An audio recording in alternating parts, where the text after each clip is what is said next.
Yeah, good to be back in Logan, and starting on another game week in terms of preparation. Uh, Typical Monday, good meetings with our team today. And in terms of a team meeting, the players have now seen the Hawaii film, received correction, lifting, and they'll be back this afternoon for installation on the new opponent, the beginning. As you already know, we have an updated schedule. Typically, we would practice today. But coming back from Hawaii, and I didn't feel like that was the appropriate thing. And I'm a little foggy myself, so we'll do that tomorrow, and that'll be our first day of true practice. I still feel good about the plan, and we've modified it to where um, I think it'll work well in relation to our Friday night game. So glad to take questions. Coach Mendenhall, Jason Turner from the Herald Journal. End of first half defending's been kind of concerned the last couple of Yeah. games. How important is that you shore that up going forward, and what more than anything do you need to do in that regard? Yeah, really good point. I brought that up this morning. One of the next parts of developing this program is playing well in contexts. And you could call it situations, right? So rather than just playing football, playing well in 2 minute, playing well in 4 minute, playing well with the lead, playing from behind, situations like that. So we're not distinctive enough yet in matching the context or what we're doing, how we're doing it in the context in which it needs to be done. And so right before halftime, we had a broken coverage that gave up the touchdown, which was disappointing. A few plays within that drive, I liked the way they looked. A few others were too loose and didn't match the situation. So back to your question again, it's a really good question. I brought it up that exact point in the team meeting today. Our ability to play football in context right now in situation has to take another jump in terms of IQ, awareness, and application. And so yes, I see it. Yes, we're on it. And now how fast can we get it implemented is next. Jason Walker with Cache Valley Daily. So you guys and Nick Howell, especially on the defense, have played Hawaii in back-to-back years, and Alahado's had good games in both of those. I guess, what adjustments did you try to make compared to what you did against Alahado last year? And I guess what went right and what went wrong? Yeah, the amount of pressure we got went right. The number of times we hit him, the number of sacks we had, and quite frankly, for about through 3 quarters, excluding, which you can't exclude, but if we were excluding the drive right before halftime, the 2-minute drive, yeah, it's a 1-point game. We got a PAT or we got a field goal blocked. A PAT blocked. But we really expected and we wanted to have the game even or within one score going into the fourth quarter. And so we managed it really well to that point. And so, but then Hawaii and the quarterback, the ability to balance some runs, which hadn't worked at all during the day, but we didn't play those quite as well. And being able to run/throw with the 2 turnovers we had offensively allowed them to separate. So I thought we played better, and I thought we played better longer in terms of managing the game the way that we saw fit in relation to the quarterback.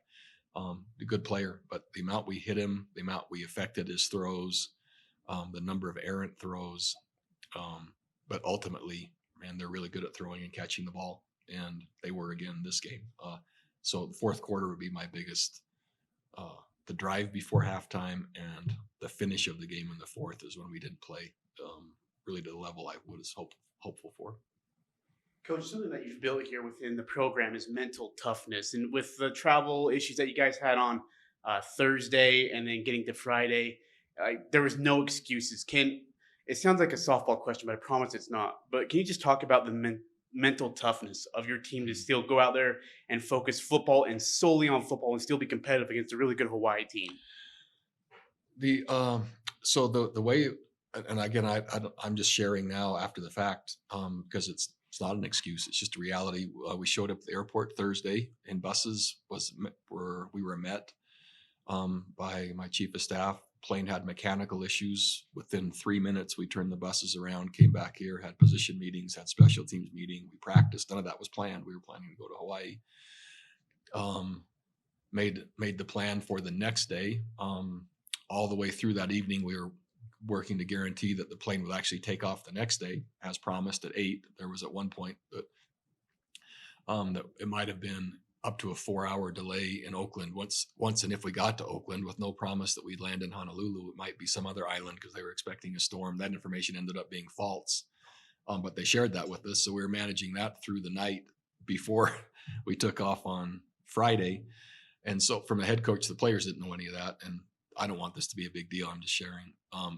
But from the management standpoint, leadership standpoint, we were kind of doing that. The players just arrived, handled the trip well, really wanted to win. I thought they played hard. I thought they played physical. I thought they played with intent. I thought there was great player leadership.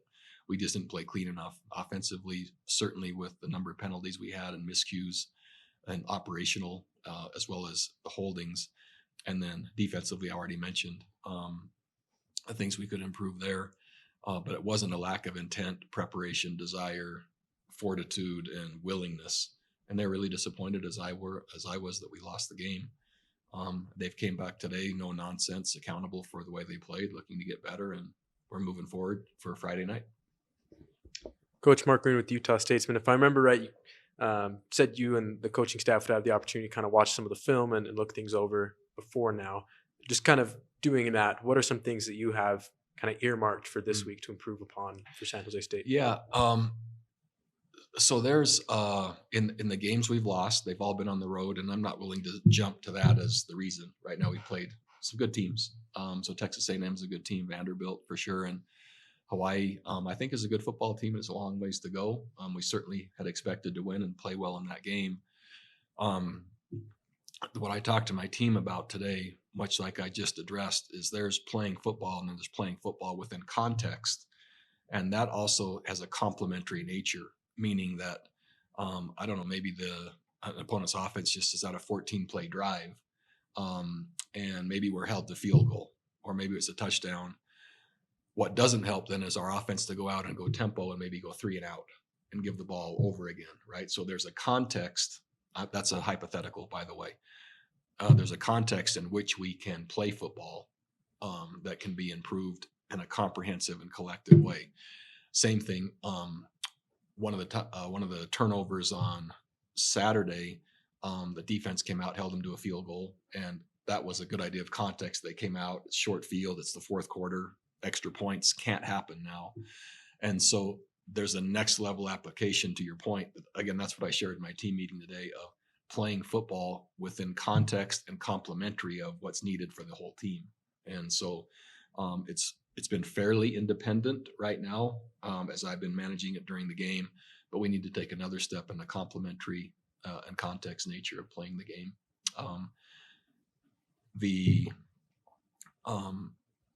In that particular game, again, as I mentioned, the miscues pre-snap, either holding or procedural things offensively. There was 9 penalties offensively, which to me is the equivalent of 9 sacks or 9 TFLs because you're going the opposite direction. Hawaii had 20 extra plays, same exact yards per play. We would have liked to have 20 more plays, but our own miscues ended up limiting the number of plays because we were in our way and starting, maybe first and 20 rather than first and 10. So those are some of the things I mentioned today. And then San Jose State coming in has a similar kind of style and game plan as Hawaii. They like to throw the ball a lot, average the most passing yards per game in the conference, had over 300 again against Wyoming this last weekend. First of all, is it beneficial at all to kind of play those two teams back to back? And then also, how do you prepare for that coming off what Hawaii did through the air? Yeah, certainly it's helpful to play back to back.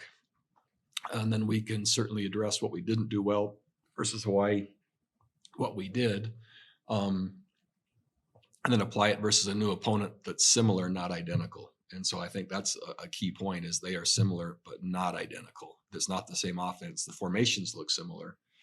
The intent on throwing the football looks similar, but how it's done is not the same.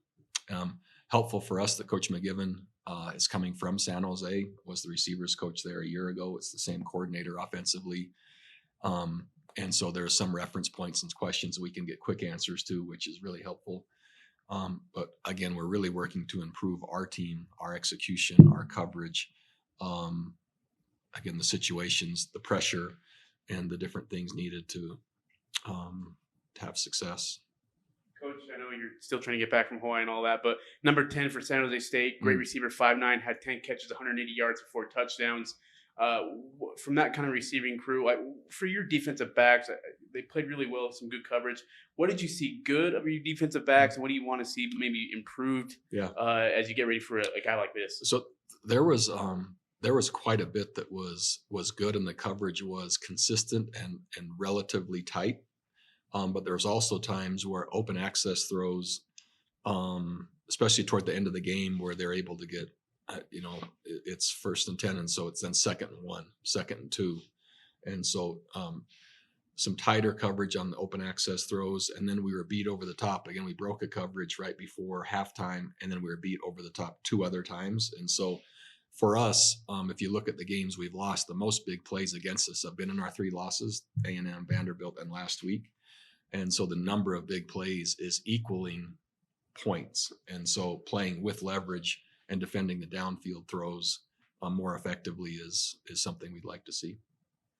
So pass protection was something that obviously wasn't going well in that game. And looking at a couple of different games, it seems like a lot of teams have been getting pressure. Like almost every time they blitz, they're able to get pressure. And that's kind of the point, is you're overloading this pass protection. But it seems like you guys have struggled to get any of those situations where you stop the blitz and give Bryson Barnes a little extra time to throw. Yeah, we're working to be more firm. We're working to get our identifications right. We were sacked 3 times by Hawaii, and sacked them 5 times. We'd worked quite a bit pass under pressure during the bye week, and so looking to solidify that. So we're targeting it. We're improving it as fast as we can.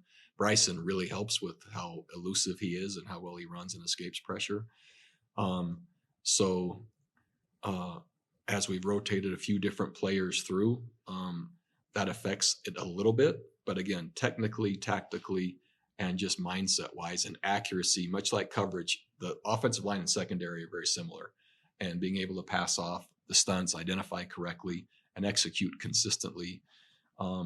Even when we did in the game, many times when Bryson went to scramble, then there was a holding penalty, right? And so it's a work in progress for sure. I would say significantly improved, as from my lenses. It might not be to the outside lenses. From what I see, significantly improved, with still in the work in progress category.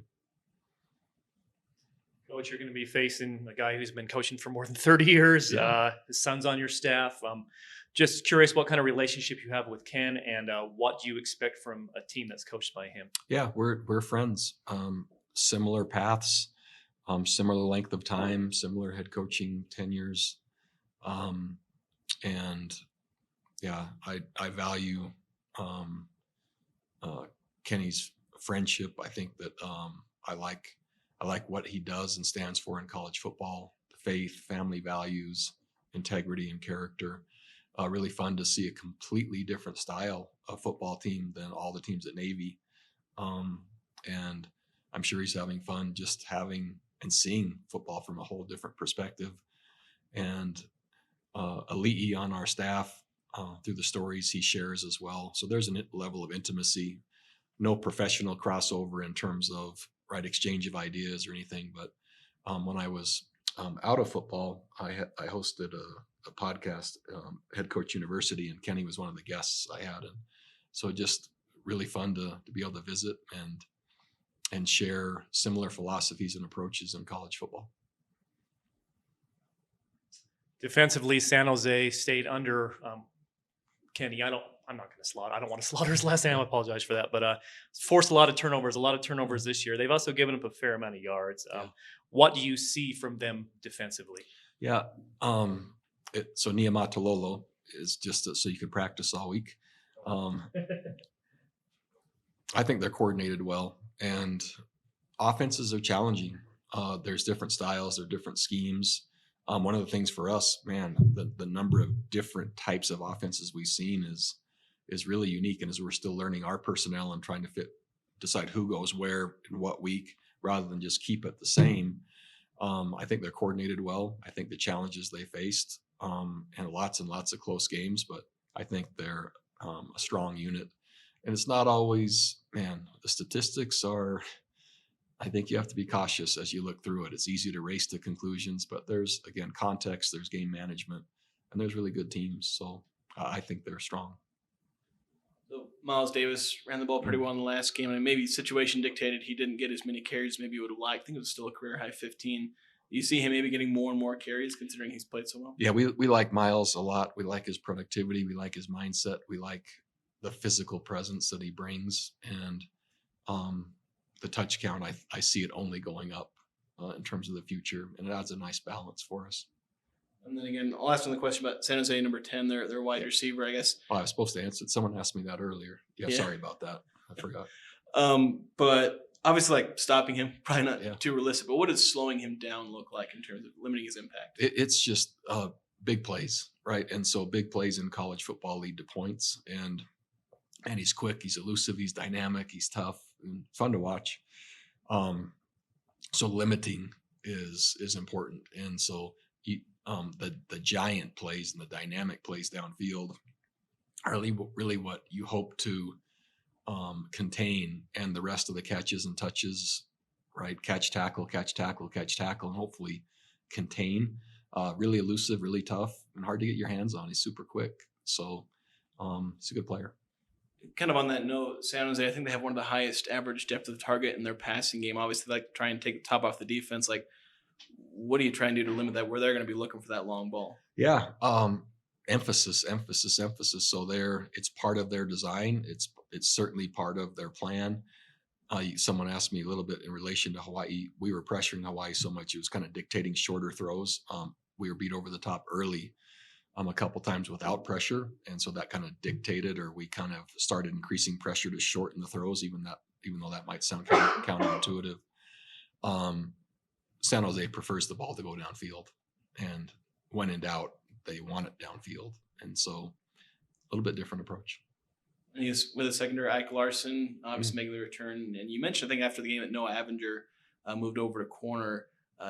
Is Ike Larson coming back going to kind of permanently affect some of those roles in the secondary, such as Noah playing more corner? Yeah, it remains to be seen. So now we're looking to have get our best defensive backs out on the field all at the same time, and so we'll experiment with different combinations this week to see what's best. But good to have Ike back, and you saw him make some plays out there, which was great. I was happy for him. It's Jason Walker with Cache Valley Daily. What's been kind of the emphasis you guys have put on getting pressure on the quarterbacks? I think in previous games the pressure rate was a little lower. In this game it was higher than average, obviously. What have been kind of the things you've been doing to get to the quarterback more often as a defense? I'd say more emphasis on it, just knowing that this team passed heavily. Hawaii's offense, they like to pass more than they like to run. So just emphasizing getting to the quarterback and make sure we put pressure on them to alleviate any pressure on the back end.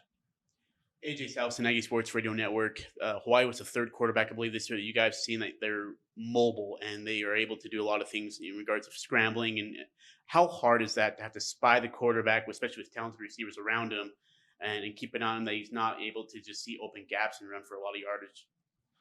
I wouldn't say as hard. It's just just being consistent in everything that we do. Just trying to get to him, keep him in the pocket, make sure he doesn't flush out, and just make sure we get him down before he gets to scrambling. Mark Greenwood with the Utah Statesman.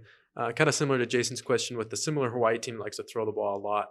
What's kind of the emphasis and the preparation this week on getting to the quarterback and limiting his time to throw? Kind of just what I said earlier, just emphasis on getting to the quarterback, but also just like during practice, having specialized periods where we're focusing on those third down and long situations where we have to get out the field. We got to force into a punt situation, and we got to get the quarterback down. What are the complications of adjusting from coming back from Hawaii after a long trip there, getting back late, and then turning around and playing on a short week against San Jose State? Sorry, not the best question. Like, just in regards of your body physically, like how do you make the adjustments to make sure you guys are feeling right, or even the mental fatigue that you might be feeling after a game like that? I don't feel like personally. I don't really feel like there is any complications for me personally. I just feel like it's just another new week, new opportunity to attack a new opponent. So this year, you guys have done pretty well in limiting guys after the catch and even after first contact in the run game. What's kind of been the key for you guys to limit those extra yards after contact or after the catch? I'd say just every blade of grass, every yard matters. So the faster we are getting to the ball, faster we are getting them down, just more it helps us in the long run. Tavita, Jason Turner from the Herald Journal. I mean, every game is important, but they're coming off a tough loss, rough fourth quarter against Wyoming. You're coming off a loss. So how much does a game like this really set the tone for the rest of the season?